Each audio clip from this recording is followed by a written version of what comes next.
में कई इलाकों में छापेमारी कार्रवाई की जा रही है। हुसैनगंज इलाका में बताया जा रहा है जहां पर टीम पहुंची हुई है, वहां पर कार्रवाई की गई है। और सबसे बड़ी बात यह है कि हुसैनगंज में कल भी कई जगह पर, लखनऊ में हमारे सहयोगी अभी गौरव रिपोर्ट कर रहे थे, वहां पर छापेमारी कार्रवाई की गई थी। कल दिल्ली में भी स्पेशल सेल की यूनिट थी जिन्होंने कई जगह छापा मारा था। तो धीरे धीरे ये खुलासे हो रहे हैं। गौरव हमारे सहयोगी हमारे साथ जुड़ गए। गौरव, बताइए जरा क्या इंफॉर्मेशन है लखनऊ हुसैनगंज से आपके पास?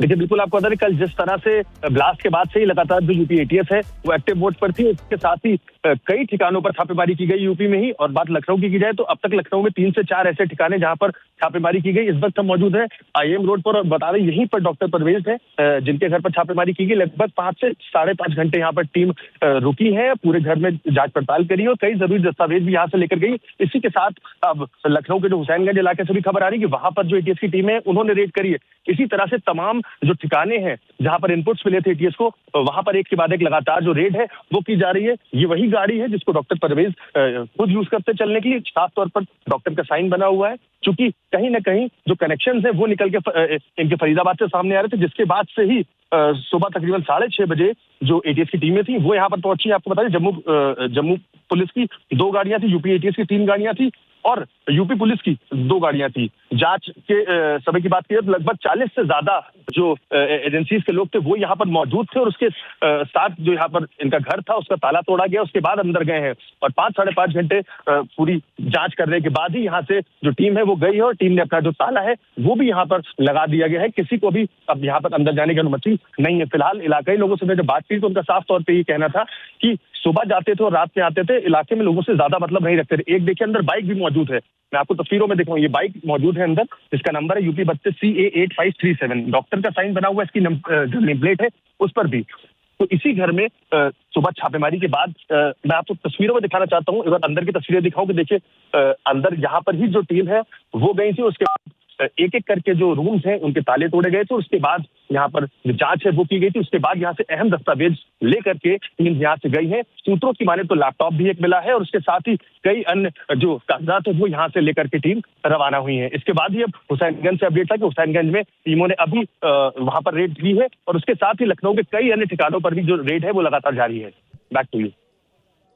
देखिए, हर जगह से अपडेट्स आ रहे हैं, लेकिन सबसे बड़ा जो मॉड्यूल है वो फरीदाबाद का सामने आया है। उसका कनेक्शन कश्मीर से भी होता है, लेकिन धीरे धीरे जो तस्वीर सामने आई है वो ये बताने के लिए काफ़ी है कि अभी बहुत कुछ सामने आना बाकी है। एक रिपोर्ट आपको दिखाते हैं।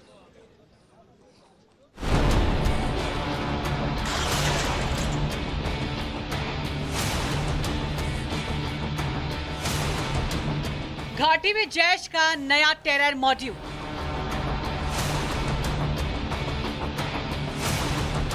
मुस्लिम डॉक्टरों को बना दिया जिहादी। कट्टरता की ट्रेनिंग, मेडिकल कॉलेज से रिक्रूटमेंट।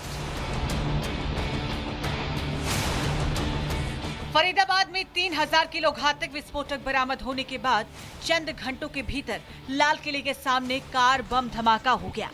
धमाके से मची तबाही से साफ हो गया कि एनसीआर में दहशत मचाने के लिए फरीदाबाद टेरर मॉड्यूल के आतंकियों ने कितनी तैयारी की थी। दरअसल पाकिस्तानी खुफिया एजेंसी आईएसआई और उसके गुर्गे ने भारत के खिलाफ एक नई साजिश का ब्लूप्रिंट बनाया है, जिसके तहत अब आम लोगों को नहीं बल्कि पढ़े लिखे हाईली एजुकेटेड लोगों को आतंकी बनाकर टेरर अटैक और स्लीपर सेल का काम लिया जा रहा है। इसका सबूत है फरीदाबाद में ध्वस्त किए गए आतंकी डॉक्टर टेरर मॉड्यूल से हुआ सनसनीखेज खुलासा।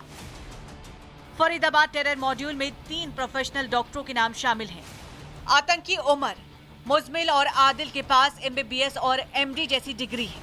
तीनों आतंकी डॉक्टरों ने अनंतनाग मेडिकल कॉलेज में की थी पढ़ाई के दौरान ही तीनों के आतंकी ग्रुप में शामिल होने का शक है। तीनों आतंकी डॉक्टरों का जैश और आईएसआई से कनेक्शन का आरोप है। फिलहाल आतंकी डॉक्टर आदिल और डॉक्टर मुजमिल गिरफ्तार हैं, जबकि आतंकी डॉक्टर उमर नबी पर कार धमाके का आरोप है। मामले की जांच कर रही खुफिया एजेंसियों को शक है कि कश्मीर के उच्च शिक्षा के केंद्रों में भी आतंकियों ने अपने पैर पसार दिए हैं।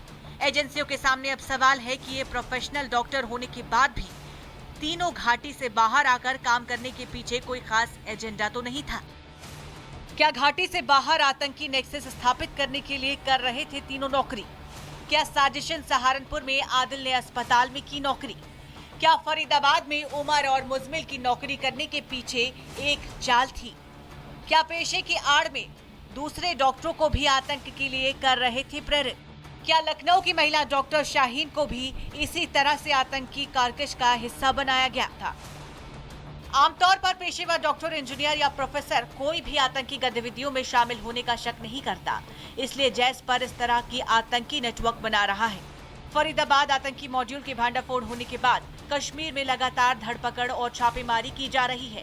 माना जा रहा है कि कश्मीर में उच्च शिक्षित, पेशेवर और आर्थिक रूप से संपन्न युवकों को आतंकी बनाने की इस जिहादी नेटवर्क की कई और कड़ियां जुड़ना अभी बाकी है। खबर आ रही है, लखनऊ के कई इलाकों में छापेमारी कार्रवाई की जा रही है। हुसैनगंज इलाका में बताया जा रहा है, जहां पर टीम पहुंची हुई है, वहां पर कार्रवाई की गई है। और सबसे बड़ी बात यह है कि हुसैनगंज में कल भी कई जगह पर, लखनऊ में हमारे सहयोगी अभी गौरव रिपोर्ट कर रहे थे, वहां पर छापेमारी कार्रवाई की गई थी। कल दिल्ली में भी स्पेशल सेल की यूनिट थी जिन्होंने कई जगह छापा मारा था। तो धीरे धीरे ये खुलासे हो रहे हैं। गौरव हमारे सहयोगी हमारे साथ जुड़ गए। गौरव, बताइए जरा, क्या इंफॉर्मेशन है लखनऊ हुसैनगंज से आपके पास?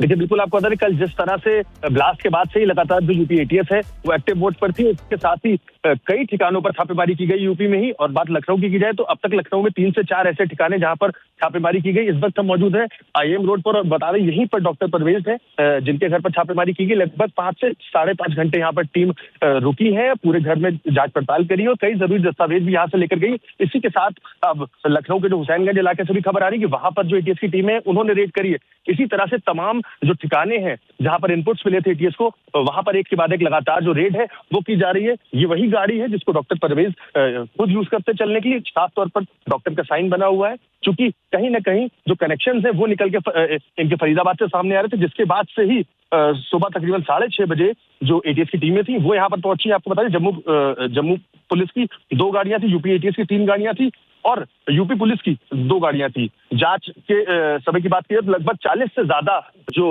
एजेंसीज के लोग थे वो यहाँ पर मौजूद थे और उसके साथ जो यहाँ पर इनका घर था उसका ताला तोड़ा गया। उसके बाद अंदर गए हैं और 5-5.5 घंटे पूरी जांच करने के बाद ही यहाँ से जो टीम है वो गई है और टीम ने अपना जो ताला है वो भी यहाँ पर लगा दिया गया है। किसी को भी अब यहाँ पर अंदर जाने की अनुमति नहीं है। फिलहाल इलाकाई लोगों से जब बात की तो उनका साफ तौर पर ये कहना था कि सुबह जाते थे और रात में आते थे, इलाके में लोगों से ज्यादा मतलब नहीं रखते थे। एक देखिए अंदर बाइक भी मौजूद है, मैं आपको तस्वीरों में दिखाऊं, ये बाइक मौजूद है अंदर, जिसका नंबर है UP 32 CA8537। डॉक्टर का साइन बना हुआ है, इसकी जो नेम प्लेट है उस पर भी। तो इसी घर में सुबह छापेमारी के बाद मैं आपको तस्वीरों में दिखाना चाहता हूँ, एक बार अंदर की तस्वीरें दिखाऊं कि देखिए अंदर यहाँ पर ही जो टीम है वो गई थी। उसके बाद एक एक करके जो रूम्स हैं उनके ताले तोड़े गए थे। उसके बाद यहाँ पर जो जांच है वो की गई थी। उसके बाद यहाँ से अहम दस्तावेज लेकर के टीम यहाँ से गई है। सूत्रों की माने तो लैपटॉप भी एक मिला है और उसके साथ ही कई अन्य जो कागजात है वो यहाँ से लेकर के टीम रवाना हुई है। इसके बाद ही अब हुसैनगंज से अपडेट था कि हुसैनगंज में टीमों ने अभी वहां पर रेड की है और उसके साथ ही लखनऊ के कई अन्य ठिकानों पर भी जो रेड है वो लगातार जारी है। Back to you. देखिए, हर जगह से अपडेट्स आ रहे हैं, लेकिन सबसे बड़ा जो मॉड्यूल है वो फरीदाबाद का सामने आया है। उसका कनेक्शन कश्मीर से भी होता है, लेकिन धीरे धीरे जो तस्वीर सामने आई है वो ये बताने के लिए काफ़ी है कि अभी बहुत कुछ सामने आना बाकी है। एक रिपोर्ट आपको दिखाते हैं।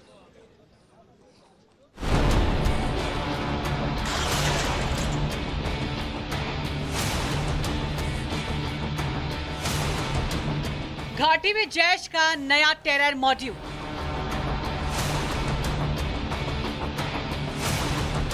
मुस्लिम डॉक्टरों को बना दिया जिहादी। कट्टरता की ट्रेनिंग, मेडिकल कॉलेज से रिक्रूटमेंट। फरीदाबाद में 3000 किलो घातक विस्फोटक बरामद होने के बाद चंद घंटों के भीतर लाल किले के सामने कार बम धमाका हो गया। धमाके से मची तबाही से साफ हो गया कि NCR में दहशत मचाने के लिए फरीदाबाद टेरर मॉड्यूल के आतंकियों ने कितनी तैयारी की थी। दरअसल पाकिस्तानी खुफिया एजेंसी ISI और उसके गुर्गे ने भारत के खिलाफ एक नई साजिश का ब्लूप्रिंट बनाया है, जिसके तहत अब आम लोगों को नहीं बल्कि पढ़े लिखे हाईली एजुकेटेड लोगों को आतंकी बनाकर टेरर अटैक और स्लीपर सेल का काम लिया जा रहा है। इसका सबूत है फरीदाबाद में ध्वस्त किए गए आतंकी डॉक्टर टेरर मॉड्यूल से हुआ सनसनीखेज खुलासा। फरीदाबाद टेरर मॉड्यूल में 3 प्रोफेशनल डॉक्टरों के नाम शामिल हैं। आतंकी उमर, मुजमिल और आदिल के पास MBBS और MD जैसी डिग्री है। तीनों आतंकी डॉक्टरों ने अनंतनाग मेडिकल कॉलेज में की थी पढ़ाई के दौरान ही तीनों के आतंकी ग्रुप में शामिल होने का शक है। तीनों आतंकी डॉक्टरों का जैश और आईएसआई से कनेक्शन का आरोप है। फिलहाल आतंकी डॉक्टर आदिल और डॉक्टर मुजमिल गिरफ्तार हैं, जबकि आतंकी डॉक्टर उमर नबी पर कार धमाके का आरोप है। मामले की जांच कर रही खुफिया एजेंसियों को शक है कि कश्मीर के उच्च शिक्षा के केंद्रों में भी आतंकियों ने अपने पैर पसार दिए हैं। एजेंसियों के सामने अब सवाल है कि ये प्रोफेशनल डॉक्टर होने के बाद भी तीनों घाटी से बाहर आकर काम करने के पीछे कोई खास एजेंडा तो नहीं था। क्या घाटी से बाहर आतंकी नेक्सस स्थापित करने के लिए कर रहे थे तीनों नौकरी? क्या साजिशन सहारनपुर में आदिल ने अस्पताल में की नौकरी? क्या फरीदाबाद में उमर और मुजमिल की नौकरी करने के पीछे एक चाल थी? क्या पेशे की आड़ में दूसरे डॉक्टरों को भी आतंक के लिए कर रहे थे प्रेरित? क्या लखनऊ की महिला डॉक्टर शाहीन को भी इसी तरह से आतंकी कारकश का हिस्सा बनाया गया था? आमतौर पर पेशेवर डॉक्टर, इंजीनियर या प्रोफेसर कोई भी आतंकी गतिविधियों में शामिल होने का शक नहीं करता, इसलिए जैश पर इस तरह की आतंकी नेटवर्क बना रहा है। फरीदाबाद आतंकी मॉड्यूल के भांडाफोड़ होने के बाद कश्मीर में लगातार धरपकड़ और छापेमारी की जा रही है। माना जा रहा है कि कश्मीर में उच्च शिक्षित, पेशेवर और आर्थिक रूप से संपन्न युवकों को आतंकी बनाने की इस जिहादी नेटवर्क की कई और कड़ियां जुड़ना अभी बाकी है।